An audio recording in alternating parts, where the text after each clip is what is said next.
கோவை ஈஷா யோகா மையம் யானை வழித்தடத்தில் அமைந்துள்ளதா என்பதை 3 ஆண்டுகளாக ஆய்வு செய்யவில்லையா என்று அவை முன்னவர் துரைமுருகன் வனத்துறை அமைச்சரிடம் கேள்வி எழுப்பினார்.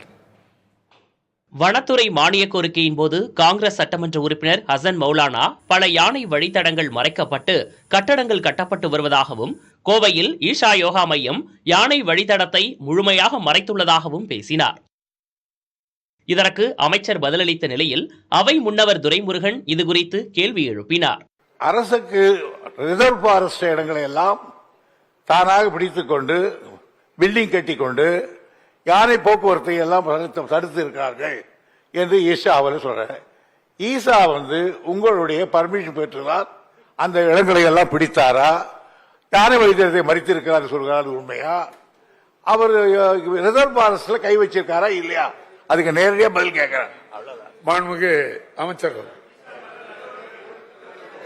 இல்ல, அதாவது இப்ப ஜென்ரலா யானை வழித்தடம் ஐயா அவர்கள் கேள்வி கேட்டிருக்காரு. ஜென்ரலா யானை வழித்தடங்களை பத்தி தெளிவுபடுத்தணுங்கிறதுக்காக தான் இந்த முயற்சி.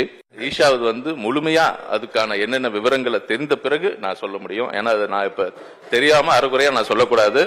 அது ஆய்வு செஞ்சதுக்கு அப்புறம் அதுல என்னென்ன அவங்க ஏதாச்சும் விதிமீறல்கள் பண்ணிருக்காங்களா, இல்ல அதுக்கு உரிமையான தேவையான பெர்மிஷன் வாங்கியிருக்காங்களா பார்த்துட்டு அதுக்கான விளக்கங்களை நான் கொடுக்கிறேன். அவை முன்னவருடைய அந்த கோரிக்கையை நீங்க மனதில் வச்சு ஆய்வு செய்து நான் நீங்கள் பதவியேற்று 3 ஆண்டு காலம் ஆச்சு.